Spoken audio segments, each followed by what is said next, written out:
ನನಗೆ ಯಾವುದೋ ಒಂದು ಆಹಾ ಮೂಮೆಂಟ್ ಅಂತ ಇರಲಿಲ್ಲ. ನಾನು ಮುಂಚೆನೇ ಹೇಳ್ದ ಹಾಗೆ ನನ್ನ ಜೀವನದಲ್ಲಿ ಬೇರೆ ಬೇರೆ ಸೈಡ್ ಪ್ಯಾಚ್ ತುಂಬಾ ಇತ್ತು. ಆದರೆ ಒಂದು ಕಾನ್ಸ್ಟೆಂಟ್ ಸಂಗೀತ ಇತ್ತು. ಆದರೆ ನಾನು in fact till recently I have never bean ಬರೀ ಸಂಗೀತ ನಾನು ಯಾವತ್ತೂ ಮಾಡಿಲ್ಲ. ಅಂದರೆ ಇಂಜಿನಿಯರಿಂಗ್ ನಂತರ MBA ಆಯಿತು. MBA ಮಾಡ್ತಾ ಇರಬೇಕಂದ್ರೆ ಆ್ಯಕ್ಚುಲಿ ನನಗೆ US ಇಂದ ಒಂದು ಇನ್ವೆಸ್ಟ್ಮೆಂಟ್ ಬ್ಯಾಂಕಿಂಗ್ ಆಫರ್ ಕೂಡ ಸಿಕ್ಕಿತ್ತು ನನ್ನ ಇಂಟರ್ನ್ಶಿಪ್ ನಂತರ. ಆದರೆ ನನಗೆ ಅಗೇನ್ ಐ ಫೆಲ್ಟ್ ಬೆಂಗಳೂರಲ್ಲೇ ಇಂಡಿಯಾನಲ್ಲೇ ಇರಬೇಕು ಅಂತ ಆಸೆ ಇತ್ತು. ಸೊ ಆವಾಗ ಕೂಡ it became a big news. ಒಂದು ಕೋಟ್ಯಾಂತರ ರೂಪಾಯಿ ಸಂಬಳನ ಬಿಟ್ಬಿಟ್ಟು ಸಂಗೀತಕ್ಕೆ ಜೀವನಾನ ಮುಡುಪಾಗಿಟ್ಟಿರುವಂತಹ ತುಂಬ ತ್ಯಾಗ ಮಾಡಿದ್ದಾರೆ ಅಂತ ಎಲ್ಲರೂ ಹೇಳಿದ್ರು. ನನ್ನ ಪ್ರಕಾರ ಅದು ತ್ಯಾಗ ಅಲ್ಲ, ನನಗೇನು ಇಷ್ಟನೋ ನಾನು ಮಾಡ್ತಾಯಿದ್ದೀನಿ ಅಷ್ಟೇ. ಸೊ ಅದು ತ್ಯಾಗ ಅಲ್ಲ ಅಂತ. ಸೊ ಇಲ್ಲೇ ಬೆಂಗಳೂರಲ್ಲಿ ಬ್ಯಾಂಕಿಂಗಲ್ಲಿ ಕೂಡ ಕೆಲಸ ಮಾಡ್ತಾಯಿದ್ದೆ, ಜೊತೆಯಲ್ಲಿ ಐ ವಾಸ್ ಅ ಮ್ಯೂಸಿಷಿಯನ್. ಆ ಥರ ಮಾಡ್ತಾ ಇರಬೇಕಂದ್ರೆ ನನಗೆ ಆ ಸಂದರ್ಭದಲ್ಲಿ ನನಗೆ rotary brigade Young achievers award ಅಂತ ಒಂದು ಅವಾರ್ಡ್ ಸಿಕ್ಕಿತ್ತು. ಆ ಅವಾರ್ಡ್ ಪ್ರಶಸ್ತಿ ಪ್ರದಾನ ಸಮಾರಂಭದಲ್ಲಿ ನಾನು ಮಾತಾಡಬೇಕಾಗಿತ್ತು.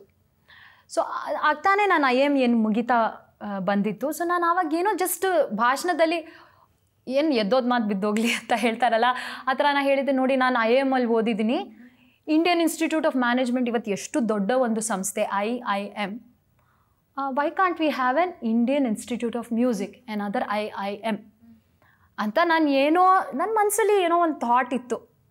ನಾನು ಯಾವತ್ತೂ ಅದು ಸಾಕಾರ ಆಗುತ್ತೆ ಅಂತ ಖಂಡಿತ ಅಂದ್ಕೊಂಡಿರಲಿಲ್ಲ. ಎಲ್ಲೋ ಬ್ಯಾಂಕಿಂಗಲ್ಲಿ ಕೆಲಸ ಮಾಡ್ತೀನಿ, ಸಂಗೀತ ಹಾಡ್ತೀನಿ ಅಂತ ಅಂದ್ಕೊಂಡಿದ್ದೆ. ಅಲ್ಲಿ ಬ್ರಿಗೇಡ್ ಗ್ರೂಪ್ನ ಚೇರ್ಮನ್ ಆಗಿರುವಂತಹ ಶ್ರೀ MR ಜಯಶಂಕರ್ ಅವರೇ ಈ ಅವಾರ್ಡ್ನ ಸ್ಪಾನ್ಸರ್ ಮಾಡಿದರು. ಅವ್ರಿಗೇನೋ ಅವ್ರ ಮನಸ್ಸಲ್ಲೂ ಇದೇ ತರಹ ಒಂದು ಚಿಂತನೆ ನಡೀತಾ ಇತ್ತು. ಸೊ ಒಂದು 2 ವರ್ಷಗಳ ನಂತರ ಅವರು he called me and he said, ನೀನು ಅವತ್ತು ಭಾಷಣದಲ್ಲಿ ಹೇಳಿದ್ದೆ ಈ ಥರ ನಿನಗೆ ಇಂಡಿಯನ್ ಇನ್ಸ್ಟಿಟ್ಯೂಟ್ ಆಫ್ ಮ್ಯಾನೇಜ್ಮೆಂಟ್ ಥರ IIM ಮ್ಯೂಸಿಕ್ ಸೆಟಪ್ ಮಾಡಬೇಕು ಅಂತ. I have a similar thought, we have the land, ನಾನು ಫೈನಾನ್ಷಿಯಲ್ ಸಪೋರ್ಟ್ ಕೂಡ ಮಾಡಬೇಕು ಈ ಥರ ಒಂದು ಸಂಸ್ಥೆಗೆ ಅಂತ ಇದ್ದೀನಿ, ನೀನು ಈ ಒಂದು ಸಂಸ್ಥೆನ ಸೆಟಪ್ ಮಾಡೋದನ್ನು ಸ್ಪಿಯರ್ ಹೆಡ್ ಮಾಡ್ತೀಯಾ ಅಂತ ನನಗೊಂದು ದೊಡ್ಡ ಚಾಲೆಂಜ್ ಥರ ಕೊಟ್ಟರು. ನಾನು ಅಷ್ಟರವರೆಗೂ ಒಂದು 3-4 ವರ್ಷ ಕೆಲಸ ಮಾಡಿದೆ ಅಷ್ಟೇ.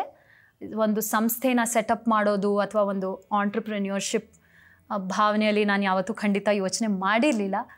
ಆದರೆ ಈ ಥರ ಒಂದು ಗೋಲ್ಡನ್ ಆಪರ್ಚುನಿಟಿ ಸಿಗ್ತಾ ಇದೆಯಲ್ಲ, ನನ್ನ ಒಂದು ಕನಸಿನ ಒಂದು ಸಂಗೀತ ಸಂಸ್ಥೆನ ಕಟ್ಟುವಂತಹ ಅವಕಾಶ, ಸುವರ್ಣ ಅವಕಾಶ ಸಿಗ್ತಾ ಇದೆಯಲ್ಲ, ಅದು ಹೇಗೆ ಬಿಡೋದು ಅಂತ ಅಂದ್ಕೊಂಡು ತಕ್ಷಣ ನಾನು ಆ ಬ್ಯಾಂಕಿಂಗ್ ಜಾಬ್ನ ಬಿಟ್ಟು ಇಲ್ಲಿ ಬ್ರಿಗೇಡ್ ಗ್ರೂಪಲ್ಲಿ ಈ head of the music project ಅಂತ ಒಂದು ಪೊಸಿಷನ್ಗೆ ನಾನು ಸೇರಿಕೊಂಡೆ. ಅಲ್ಲಿಂದ ಶುರು ಆಯಿತು ಇನ್ನೊಂದು ಪಯಣ. ಯಾವ ಪಯಣ ಅಂದರೆ ಒಂದು ಸಂಗೀತ ಸಂಸ್ಥೆಯನ್ನು ಸ್ಥಾಪಿಸುವಂತಹ ಒಂದು ಸುಂದರವಾದ ಪಯಣ. ಆದರೆ ಚಿಕ್ಕ ಪಯಣ ಅಲ್ಲ, 15 ವರ್ಷಗಳ ಕಾಲ, ಸುಮಾರು 10 ವರ್ಷ ಅದನ್ನು ಸೆಟಪ್ ಮಾಡೋಕ್ಕೆ ತೊಗೊಂತು. So to cut a long story short, what we have created today, ಇದು ಇಂಡಿಯನ್ ಮ್ಯೂಸಿಕ್ ಎಕ್ಸ್ಪೀರಿಯನ್ಸ್ ಮ್ಯೂಸಿಯಂ ಅಂತ ಭಾರತದ ಪ್ರಪ್ರಥಮ ಸಂಗೀತ ಸಂಗ್ರಹಾಲಯ. ಅದು ಸಾಧಾರಣವಾದ ಸಂಗ್ರಹಾಲಯ ಅಲ್ಲ, ಇಂಟರ್ಯಾಕ್ಟಿವ್ ಸಂಗ್ರಹಾಲಯ. ಇದರ ಉದ್ದೇಶ ಏನು ಅಂದರೆ ಎಲ್ರಿಗೂ, ಬಟ್ ವಿಶೇಷವಾಗಿ ಮಕ್ಕಳಿಗೆ, ನಮ್ಮ ಭಾರತೀಯ ಸಂಗೀತದ ವೈವಿಧ್ಯತೆಯ ಬಗ್ಗೆ ಒಂದು ಅರಿವು ಮೂಡಿಸುವಂತಹ, ಒಂದು ಎಕ್ಸೈಟಿಂಗ್ ಕ್ಯೂರಿಯಾಸಿಟಿನ ಫ್ಯೂಯಲ್ ಮಾಡುವಂತಹ ಒಂದು ಎಕ್ಸೈಟಿಂಗ್ ಪ್ಲೇಸ್. ಇದು JP ನಗರಲ್ಲಿ, JP ನಗರ್ 7th ಫೇಸಲ್ಲಿ ಸ್ಥಾಪನೆಯಾಗಿರುವಂತಹ ಒಂದು ಸಂಸ್ಥೆ. 2018 ನಾವು ಶುರು ಮಾಡಿದ್ದು 2008, ಇದು ಕಂಪ್ಲೀಟ್ ಆಗಿದ್ದು 2018. ಇವತ್ತು ಅದು ಬೆಂಗಳೂರಿನಲ್ಲಿ it's among the top 10 places to visit. ಪ್ರತಿದಿನ 100,000 ಜನ ವಿಸಿಟ್ ಮಾಡ್ತಾರೆ.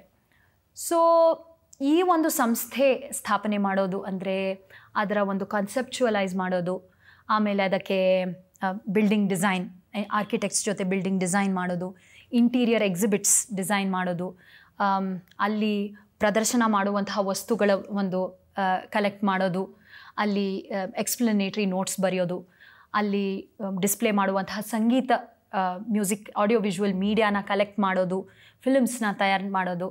ಸೊ ಇಷ್ಟೆಲ್ಲ ಒಂಥರ ಕೆಲಸ ಮಾಡುವಂತಹ ಒಂದು ಅಮೇಝಿಂಗ್ ಆಪರ್ಚುನಿಟಿ ನನಗೆ ಸಿಕ್ತು. It was a lot of hard work and ತುಂಬ ಜನ ಇದರಲ್ಲಿ ಇನ್ವಾಲ್ವ್ ಆಗಿದ್ದಾರೆ. ಮುಖ್ಯವಾಗಿ ನಾನು ಆ ಸಂಸ್ಥೆಯ ಪ್ರಾಜೆಕ್ಟ್ ಡೈರೆಕ್ಟರ್ ಆಗಿ, ನಂತರ ಮ್ಯೂಸಿಯಂ ಡೈರೆಕ್ಟರ್ ಆಗಿ ಆ ಎಫರ್ಟ್ನ ಲೀಡ್ ಮಾಡಿದೆ.